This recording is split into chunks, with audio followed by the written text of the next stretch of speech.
Hello, my name's Chris Harris and I'm from Allery Chemistry, and welcome to this video on AQA, equilibrium constant Kp.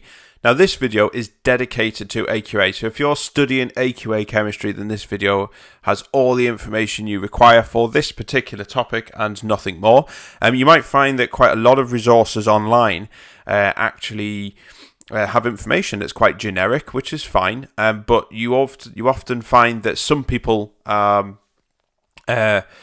go through that and think, well, is this relevant to me, or is this, will I need to know this or anything like this? So this actually solves that problem because everything in here is dedicated to AQA. And in fact, I've actually done loads of videos on year 1 and year 2's, the full range of revision content.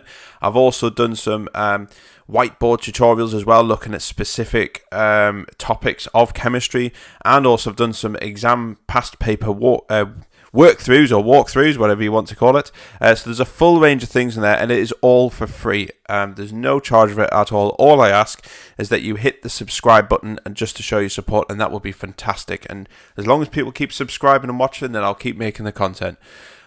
So everything's on there. Also, if you like a copy of this, because this is a PowerPoint slide, I can make this into a PowerPoint slide, then you can purchase this in the link below in the description box. So just click on there. They're really good value for money, and ideal if you want to revise on the move, or if you want to revise on your tablet, on your smartphone, or indeed if you want to print them off. I know some people who print these off and use them as part of their revision notes. So click on the link. They're good value for money. The full range, everything is on there, and they're all available for you to use. So right, let's get on with this video. It's quite a short video. This one is all on equilibrium constant, obviously Kp. So, and it does meet the specification. So, oops. There we are. Okay, so it does meet the specification. Just had a few technical problems there. It does meet the specification, as you can see. Everything relating to AQA. So let's have a look at total pressure first, because we're looking at Kp, obviously. So total pressure in a reaction is the sum of all the pressures of individual gases, which is partial pressure. Okay, so you may be asked this information. You may be asked information to answer questions like this. So, for example, we're going to have SO2-Cl2 decomposes into SO2 and Cl2 under heating. So it's a decomposition reaction. And you can see there that we've got our equation there. It's an equilibrium, so it's reversible. So at equilibrium, the reaction vessel contains 263 kilopascals of chlorine. The total pressure of the vessel is 714 kilopascals. And we need to calculate the partial pressure, that's SO2-Cl2, at equilibrium. I mean, you can see we actually represent partial pressure. There's my cursor there. You can see that we represent partial pressure with a P, with in lowercase whatever the substances that we're wanting to know, and brackets. So these are curly brackets. This is different to concentration, where actually Kc is concentration. Equilibrium. Equilibrium constant, where we use concentration. And concentration we use square brackets. So for partial pressures we use curly brackets like that. So don't get these confused. There is some familiarity with these, I suppose. You'll see later. Okay, so we know the total pressure is the sum of all the partial pressures. So the total pressure is 714 kilopascals. So if we add up all the partial pressures, then we get the total pressure. And we've just symbolized them here. So we've got PSO2-Cl2, PSO2, and PCl2. Okay, so if we add all them up, we get the total pressure. So what we can say is we can put the numbers in. So we can say that 714 is equal to the partial pressure of SO2-Cl2, and the partial pressure of SO2 and 263, because we've been told that the vessel contains 263 kilopascals of chlorine, so we've been told that. Now we can actually work out the partial pressure of SO2 because we know what chlorine is, so we can work out what it is for SO2 as well. Really simply because it's a 1-to-1 ratio. However, be warned, we can't use the partial pressures of chlorine to actually work out what the pressure is for SO2-Cl2,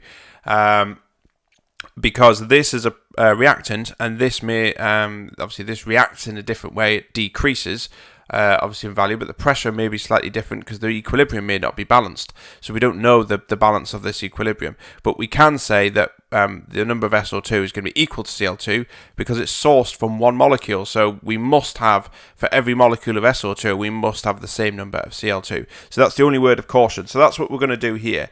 We've literally just equated our chlorine moles to our SO2 moles, and therefore we've put the number in here. So the partial pressure for SO2 is now 263. So if we simplify that equation, we actually get this. So 714 equals the partial pressure of our reactant, and then plus 526.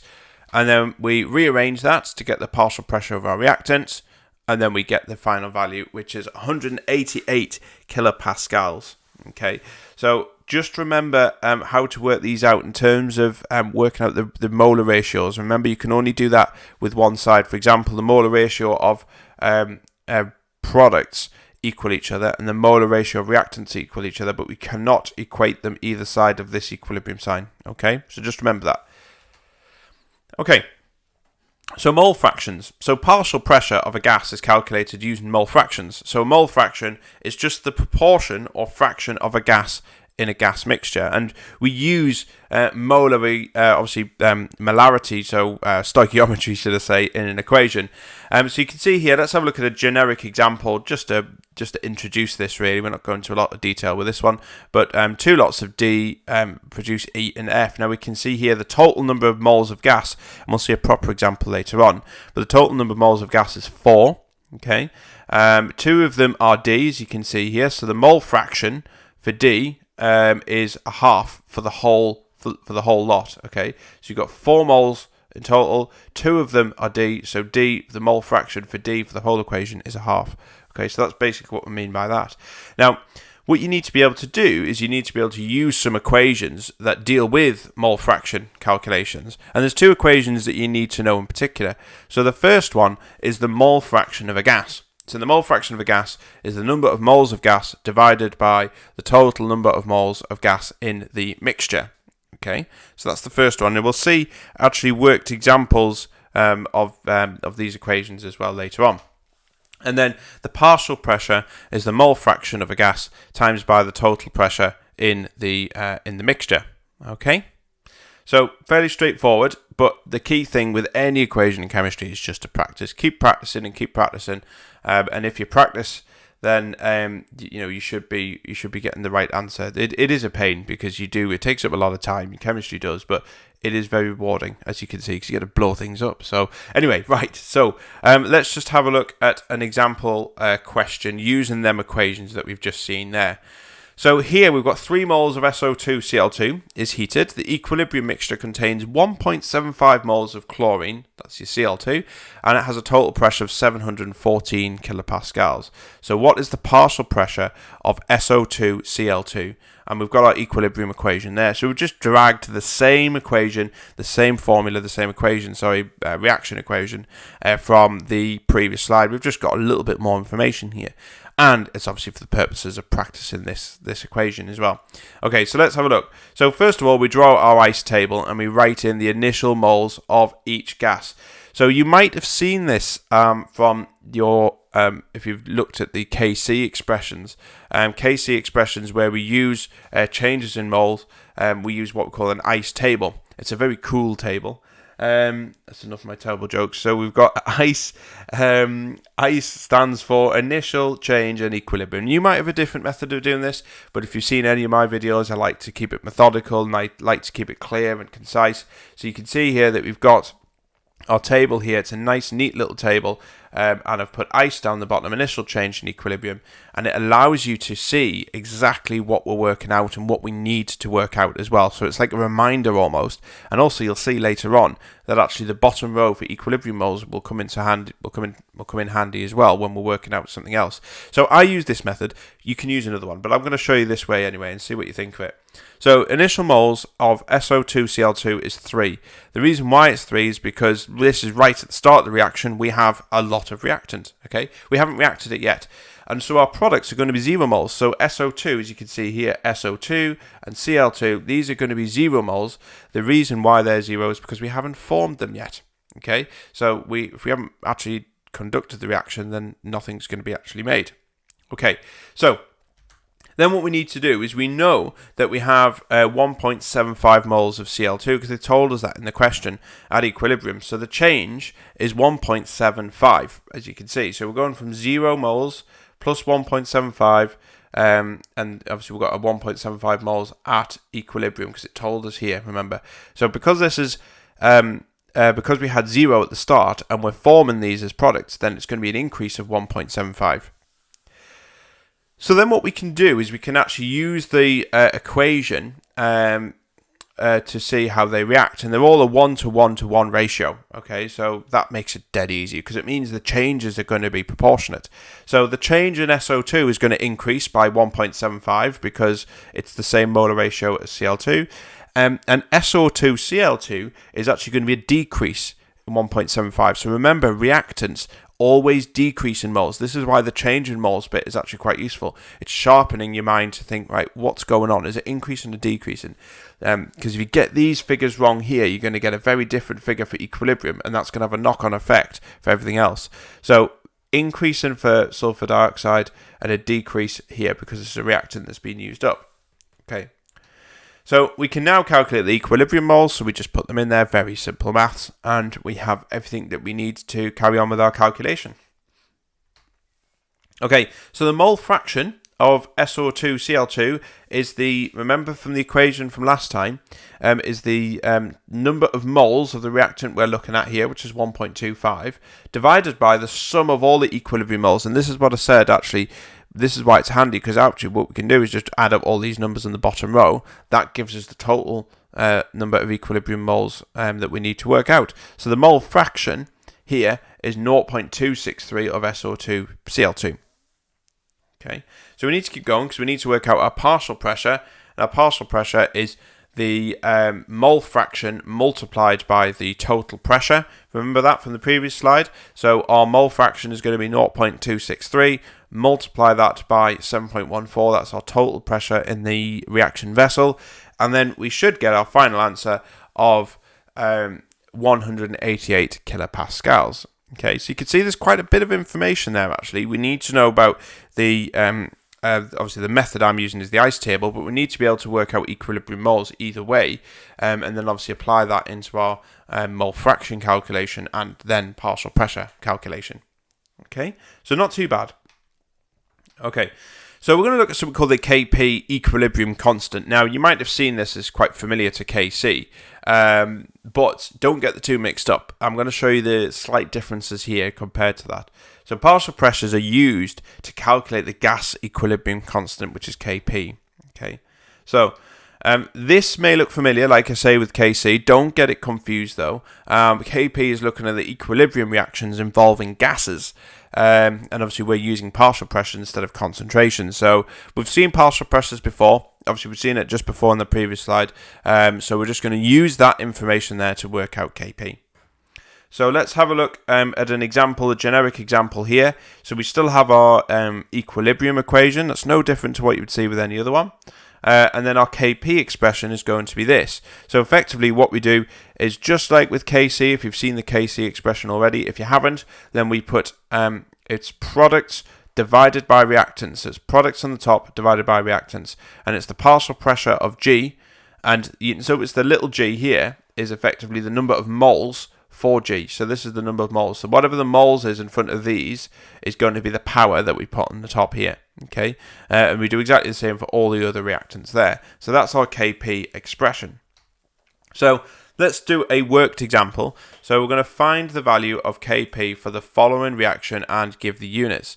So we've got 2A plus B will give C plus D. Okay, so we're given all the partial pressures. We've got 324 kilopascals for A, 162 kilopascals for B, 182 kilopascals for C, and 182 kilopascals for D.